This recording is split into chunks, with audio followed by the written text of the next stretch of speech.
In 2022, Saudi Arabia commemorated March 22nd by sponsoring the public mass execution of 81 felons, all in one day, a Saudi personal best. Beheadings, of course. This was well reported by Amnesty International and by the European Saudi Organization for Human Rights, the ESOHR. ESOR? They should pick a better name. Amnesty International, that's a good name. Well, AI. For Saudi Arabian executions, the year of our Lord 2020 was an all-time low. In the whole year, only 69 beheadings. 69.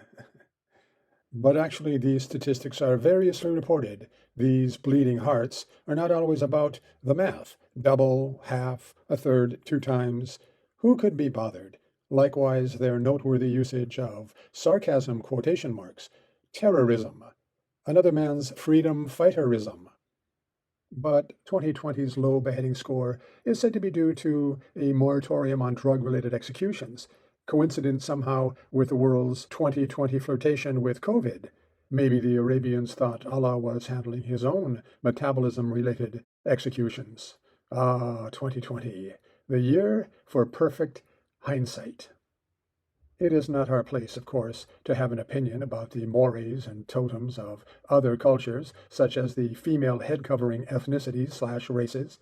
I should be silent, except to apologize as a patriarchal, binary, cis male identifying, nominally hetero-privileged, white. I almost forgot white, my unforgivable whiteness. I am so white. See? Here I am last Christmas. And this is me at the museum a few days ago. I'm naked, the opposite of head covering. Cover nothing. It's my thing. It's who I am, my identity. Hater, and stop staring at my thing. So, an interesting bit of trivia. For several decades now, Saudi Arabia's beheading schedule has been computerized. Maybe correlated with the phases of the moon? It can get confusing. I mean, there was just an eclipse. Who knew? So many bodiless heads, like a straight-to-video end times movie from a fundavangelist ministry. Big Hair Productions is prideful to present Satan's Big Adventure. It's big, big, big. See 144,000 virgins. See myriads of beheadings. See hell expanding its borders, etc. The beast would have a PC. Point is, the bad guys, Hamas, Iran, yes, even our close allies, the Arabians, enjoy the benefit of mechanization. Why, if we average our two civilizations together, it's almost the Industrial Revolution. Likewise, barbarian invasion and the triumph of the will, the self. The greatest difference is the pastels. Which brings us to a related topic. That bothersome 9/11 thing from a few decades ago. Did they ever get around to building a memorial? I haven't been paying attention. Well, let's look. Oh, yes, I see. A pit. A pond of some sort. Well, that makes sense. Fill up the hole with water. Do they allow swimming? The National September 11 Memorial and Museum. Is the part of the name? But frankly, it's very, very derivative. The Vietnam Memorial is also a pit, a wall in a hole, like a grave. America with its subterranean memorials, walls, pools. Might we be allowed something actually above ground level? A monument. What a super colossal idea. What sort of monument, you query? How about a sad little virgin, wrought large and gazing wistfully out to sea? How about a ring of ethnically diverse children, holding hands with soulful eyes focused on a single central point hovering in the middle distance? How about a mechanical 1,792-foot-tall bronze sunflower that always faces the sun? How about a gigantic green crescent, symbolizing the inexcoriable passage of time, while suggesting the completing arc of the life cycle of the comity of socioeconomoreligical entities as they relate to multiethnicalositous perpendicularity? Yes, while all of these are really good ideas that I made up, I have another suggestion, impossible to execute now, even if we used computers, but a really good idea nevertheless. How about we leave the rubble in place? Perhaps we can jump into our Wayback Machine, travel back to 9/12/01, and resolve to let reality speak its own mute eloquence. Clean up the neighborhood, clear out the asbestos and other sundry carcinogens, sop up the body fluids, as is only fitting, but leave the broken concrete and twisted girders unmolested where they fell. Too raw, you say? No, just raw enough.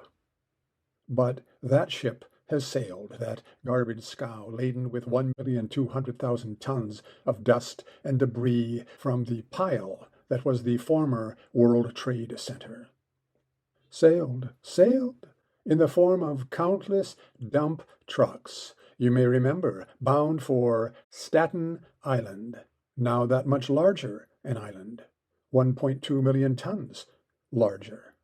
Perhaps it will grow to be a new continent. Yes, we might feel some assurance that if the no longer quiescent Islamists have their way, there shall be a sort of reverse Atlantis, a brave, newer world rising from the troubled gray waves of our eastern shore, a new land congealed from the dust of toppling American landmarks like so many falling dominoes.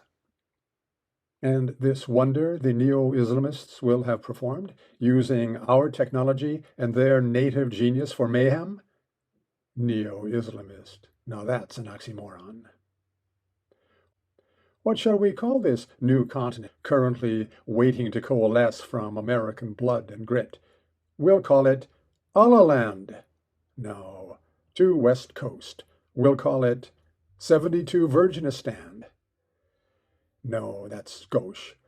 Saudi America? Oi, what am I thinking? We won't call it anything. We won't be around. There won't be any we. The dodo, the passenger pigeon, and American culture. Which of these three is not like the others? Trick question. And this fact, this clear and present fact, this self-evident truth, that there is a death cult that wants us dead, Jews, but us and you, regardless of the identity of your pronouns, and safe as you suppose you are on your island. Well, this fact, there should be some sort of monument to this bit of this datum and jetsam. It seems that important, a monument not to commemorate the evaporated dead, but to bring the imperiled future into focus, so that even rings of ethnically diverse children might see it. You see, before they dug deep enough for the National September 11 Memorial and Museum sub-monument, there already was a 9/11 monument. It is on the leeward shore of Staten Island, at the dump that received some megatons of demolition detritus from its former upscale Manhattan address. Guess what the name of that landfill is? Did you guess? Wrong. Okay, get ready. Since the dump's opening in 1948, it's been called Fresh Kills. Too obvious for irony, isn't it? Fresh Kills Landfill and Islamism Memorial Park. They haven't really built it yet. Sounds like prophecy to me. Maybe those big-hair preachers are right. More beheadings on the way. Or maybe somebody owns a Wayback Machine to 1948 and the naming of names. George Orwell named that book by reversing the digits, 1948 to 1984. He thought it would be true by then. But 1984 is not a year. It's a process.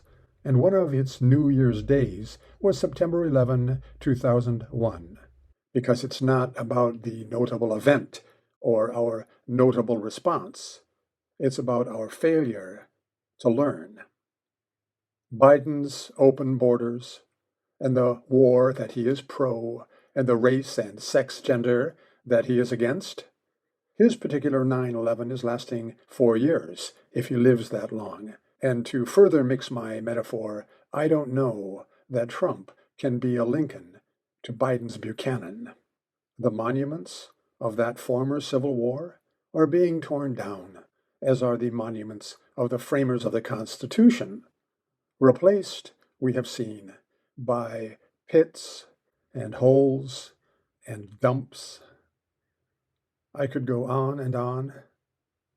If there's a single word that says it, I suppose it's castration.